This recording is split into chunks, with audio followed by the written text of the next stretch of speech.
AMD's new 5800X 3D. Is it the best CPU for Star Citizen? This is going to be an interesting video. This blew me away. Let's get into it. First of all, what even is this CPU? Why has AMD suddenly just released out of the blue this 8-core, 16-thread CPU that's kind of a 5800X, but with this 3D bit? Well, it's basically all to do with cache, and cache is sort of like memory that's right on the CPU, next to the cores themselves.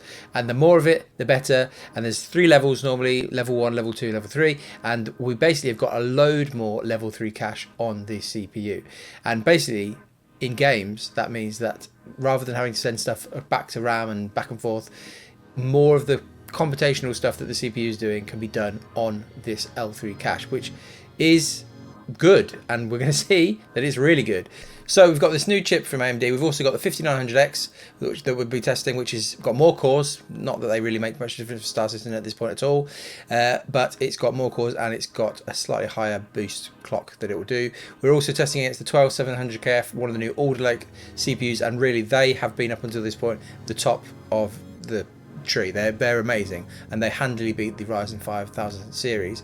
We've also got 32 gigs of RAM, 3600 megahertz CL16, so the same in all of them. You could obviously get slightly more performance out of the Alder Lake system by using DDR5, but actually just comparing it with exactly the same RAM seems like the best thing to do here. And then also we've got the RTX 3080 in all of them, and most of the testing has been done at 1080p, but this gives you a hint of where this is going to go. I had to do some of the testing at 720p just to make sure the CPU was not completely bottlenecked. So let's get into some testing. First up here is Horizon. Now Horizon is very, very GPU heavy, but when you've got the clouds on medium, which is what's happening here, actually a 3080 isn't bottlenecked. So all of these results are CPU bound, and as you'll see, it's actually quite an impressive lead for the new chip. We're seeing big improvement here. Next up, let's have a look at Area 18. This again is a CPU bound part of the game, but seeing massive really improvements here. Big 1% low increase, and just overall that's a very, very nice result. And let's look at Lorville. This is where I've done the most testing. I've done lots and lots of runs of each of these, and here is what we've got. This, I didn't know if this day was ever going to come, but we've hit an average of 60 FPS in Lorville, which is mind-blowing. Now this is 316 that this is tested on here. We've done a bit of 317 in a minute, but 316, so it's not got all the new hospital and the clouds in, but this is incredible. Like, to see 60 FPS as an average in a city as you go around. Parts of the city as you go around will be much higher than 60, parts of them will be lower, but this kind of blew my mind when I saw this. I had to do a double check. I did some extra testing because I just wasn't sure if what I was seeing could really be true, but really so far the 5800X 3D is showing that this cache makes a massive difference. Next up, I've done some slightly different testing. I wanted to do some testing in 316 and 317, but actually I had an opportunity to do some great testing with my good friend Goldie, and we've gone in and we've basically got exactly the same system. We've both got 5900Xs with 3080s and 32 gigs of RAM. His is CL18, mine is CL16, so slight difference there, but that should really only account for a couple of FPS.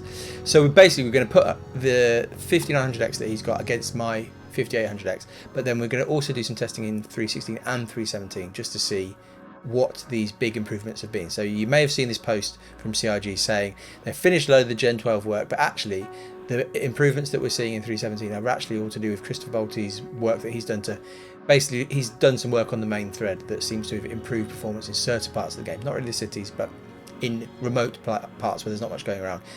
And as we see here, we've done some testing in the Boundary Defender. There's some big improvements. So first of all, let's look at the Boundary Defender in quantum treble. Here are the 316 results, and you'll see again the 5800X 3D is significantly beating the 5900X. But then when you switch across to 317 with all these new improvements, an absolutely incredible result.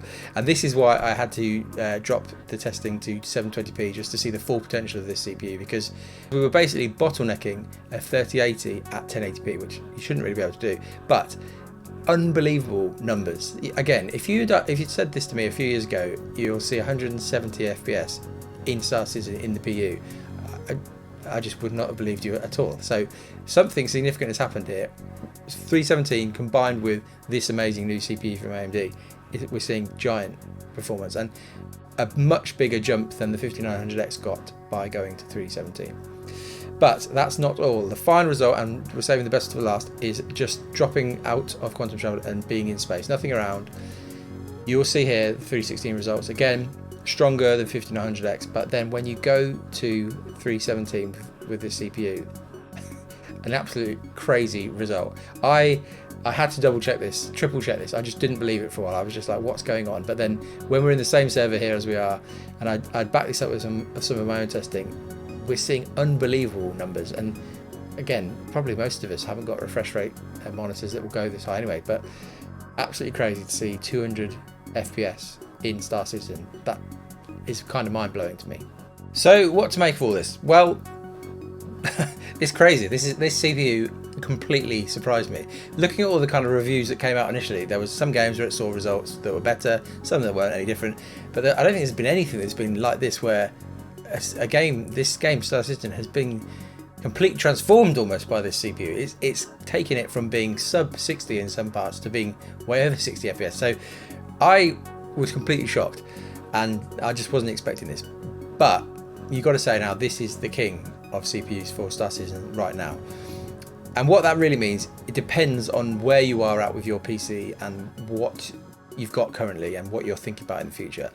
You've got to say, if you have an AM4 motherboard that's compatible with the 5000 series from AMD, this is the CPU to get. You could, in theory, have a 1600X, and I've done some testing on this before, showing the scaling between different Ryzen CPUs, but you could, in theory, go from really bad performance in Star Citizen way up to this incredible CPU. And AMD have done a really good job by just having a platform that's lasted so long and so many chips are compatible with it. But even something like a 3600 or to be honest, even if you've got a 5800X, the normal one, or a 5600X, or even a 5900X or a 5950X, you probably should get this CPU if you're really serious about playing Star Citizen at the best quality you possibly can. It's unbelievable.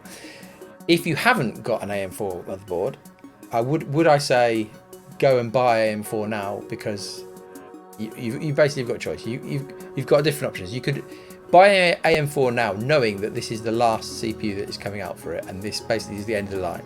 And that not necessarily a great idea, knowing that AMD are about to release AM5 and their 7000 CPUs.